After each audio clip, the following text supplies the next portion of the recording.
Comment déterminer les équations horaires du mouvement? Déterminer les équations horaires du mouvement, la méthode est assez simple. Donc, on va voir la méthode. Donc, en première chose, il faut définir le système.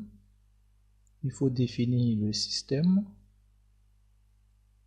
Il faut définir le système.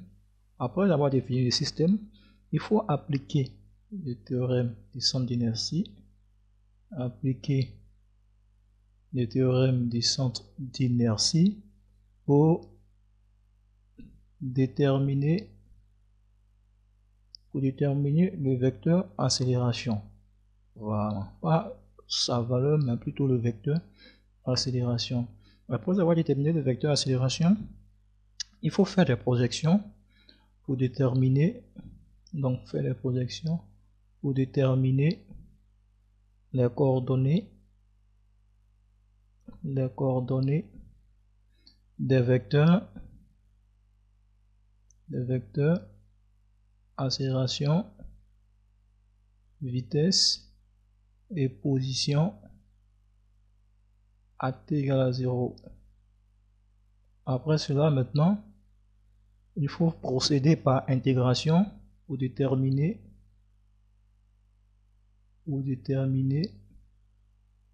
les coordonnées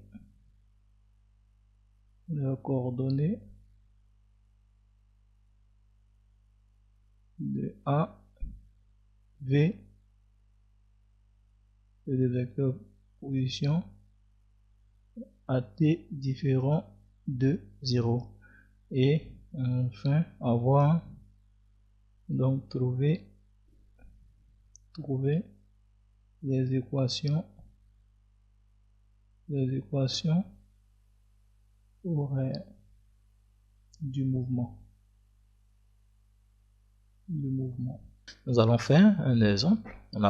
J'ai jugé bon, pour avoir plus d'espace de travail, de placer le schéma au niveau du brouillon. Voilà. Et maintenant, on veut trouver les équations horaires de ce mouvement. Équation horaire. Voilà. Donc, qu'est-ce qu'on a dit qu'on faisait? On devait définir le système. Donc, définir le système, définissons le système. Voilà. Dans la pratique, on ne met pas tous ces détails là. Voilà. Donc, on a système. Système, c'est un mobile. Donc, on va dire le mobile. Voilà. Si c'était un véhicule, on a dit le véhicule. Voilà. Donc, c'est un exemple. Donc, le mobile, voilà, toujours avec un article défini. Référentiel terrestre supposé galiléen. Voilà. Et puis maintenant, bilan des forces. Donc, on a quelle force ici? On a seulement le poids, puisqu'on est dans le changer. Voilà. Donc, on est dans le changer. On a seulement le poids. Est vertical. Donc,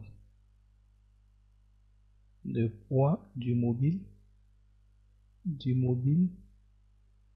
P égale à M fois G. Voilà. Maintenant, représentation, généralement dans le changer, c'est pas forcément nécessaire de faire une représentation. Voilà. Maintenant, après ça, non, on va pas faire la représentation ici. Après ça, maintenant, on doit appliquer le théorème du centre d'inertie pour déterminer l'accélération A. Donc, appliquons le théorème du centre d'inertie. Donc, qu'est-ce qu'on a? D'après le théorème du centre d'inertie, on a somme des forces extérieures est égale à la masse fois l'accélération. Donc, somme des forces extérieures appliquées à notre mobile est égale à la masse fois l'accélération. Donc, ce qui entraîne que quoi? Les forces extérieures, on a seulement que le poids. Donc, P est égal à M A. Or, P est égal à M fois G. Mais l'objectif de ça, c'est de faire quoi? C'est de déterminer le vecteur accélération. Donc, si on remplace P fois M fois G, on va tirer A. Donc, d'où le vecteur accélération A est égal à G. Voilà. Maintenant, une fois qu'on a fait ça, on va déterminer maintenant les coordonnées de A, de V et de OG à T égale à 0. Voilà. Donc, AT est égal à 0 secondes. Donc, on a l'accélération, on va avoir ses coordonnées. On a la vitesse, va avoir ses coordonnées. Et puis le vecteur position, OG. Donc ici, on va mettre 0. C'est 0. Il va avoir ses coordonnées. Donc, AX égale et AY égale. Donc ici, on regarde. On voit que le G, puisque A est égal à G, donc A est lié à G. Mais quand on regarde, quand on fait la projection de G, AX va faire 0.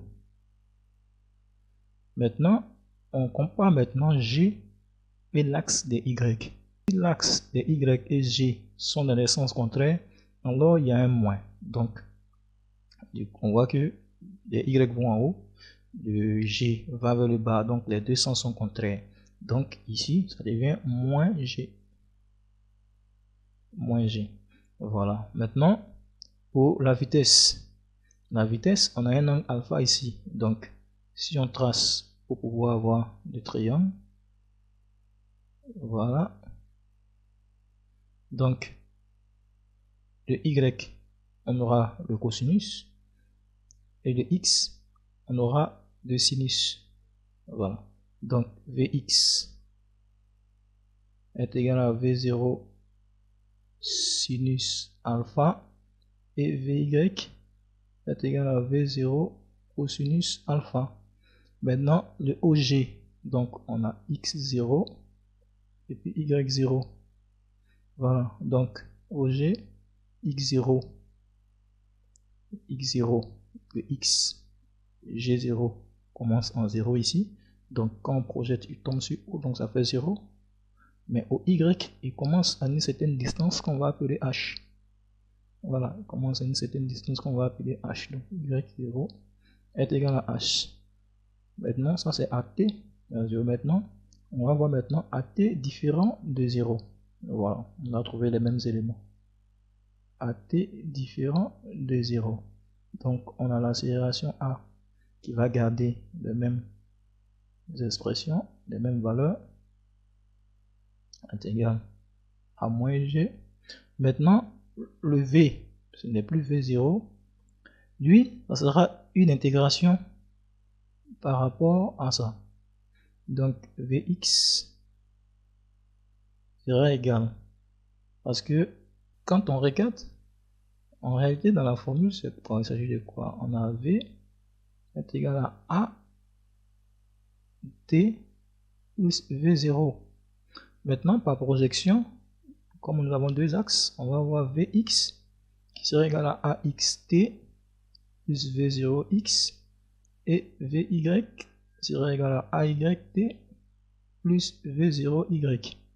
Donc, en respectant ça, mais ici, notre AX ici, a fait 0. Donc, cette partie-là va nous donner 0. Donc, il va nous rester seulement que V0x qui est égal à quoi?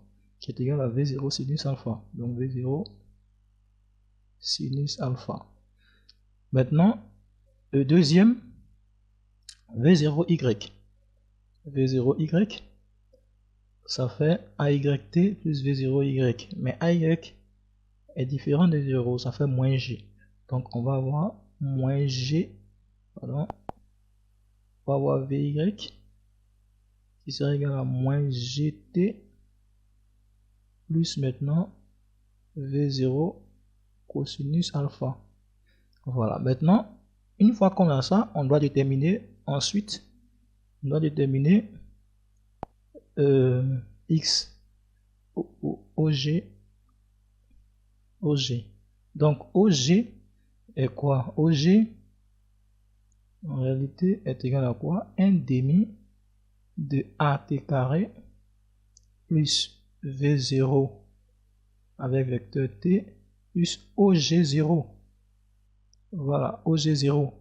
Donc par projection, on va avoir x de t et puis y de t. C'est égal à quoi? 1 demi de ax t carré plus v0 xt plus x0.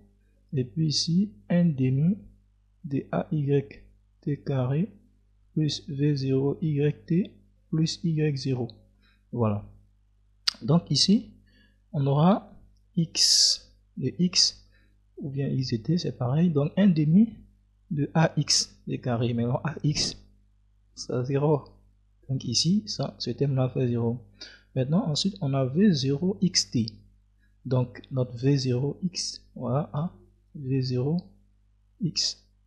Donc ici, 0. Donc v0 xt, donc ça va nous donner v0 sinus alpha t plus maintenant x0. Mais x0 égale à quoi? Égal à 0. Maintenant, y est égal, on doit respecter aussi ça, 1 demi de ay t carré. Donc, ay, ça fait moins g. Donc, ça va nous faire 1 demi, normalement, multiplié par moins g t carré. Donc, le moins sort, donc ça fait moins 1 demi de gt au carré.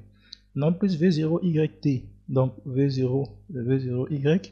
Donc, ça va nous faire plus, en parenthèse, v0 cosinus alpha t. Maintenant, plus ici, plus le y0. Voilà, plus le y0 égale à h, plus le y0 qui est h. Donc, on a nos équations réelles. Donc, les équations horaires,